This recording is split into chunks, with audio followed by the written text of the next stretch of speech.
ખતરનાક વરસાદનો રાઉન્ડ શરૂ. આગામી 3 દિવસ રાજ્યના આ વિસ્તારમાં વરસાદ તૂટી પડશે, પરેશ ગોસ્વામીની આગાહી. હવામાન નિષ્ણાંત પરેશ ગોસ્વામીએ ગુજરાતમાં ફરીથી વરસાદી માહોલ સર્જાવાની આગાહી કરી છે. તેમણે જણાવ્યું કે જે ચોમાસું રાજ્યમાંથી વિદાય લઈ રહ્યું હતું, તે અચાનક અટકી ગયું છે. મહારાષ્ટ્ર પર અસર કરતી એક અસ્થિર સિસ્ટમ ગુજરાત તરફ આવી રહી છે, જેને કારણે આગામી 3 દિવસ એટલે કે 20, 21 અને 22 સપ્ટેમ્બર સુધી રાજ્યના દક્ષિણ ગુજરાત અને સૌરાષ્ટ્રના કેટલાક વિસ્તારોમાં છૂટોછવાયો અને તોફાની વરસાદ પડવાની શક્યતા છે. આ વરસાદ ખેતીના પાકને અસર કરી શકે છે, જેથી ખેડૂતોને સાવચેતી રાખવાની સલાહ આપવામાં આવી છે. ગુજરાતમાં ચોમાસાની વિદાય અટકી, આગામી 3 દિવસ સુધી વરસાદની શક્યતા.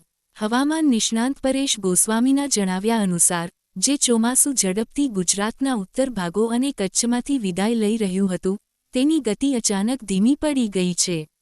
આનું મુખ્ય કારણ મહારાષ્ટ્રમાં સક્રિય થયેલી એક અસ્થિર સિસ્ટમ છે, જે હવે ગુજરાત તરફ આગળ વધી રહી છે. આ સિસ્ટમને કારણે ગુજરાતમાં ફરીથી વરસાદી માહોલ સર્જાયો છે અને ચોમાસાની વિદાયની પ્રક્રિયા અટકી ગઈ છે.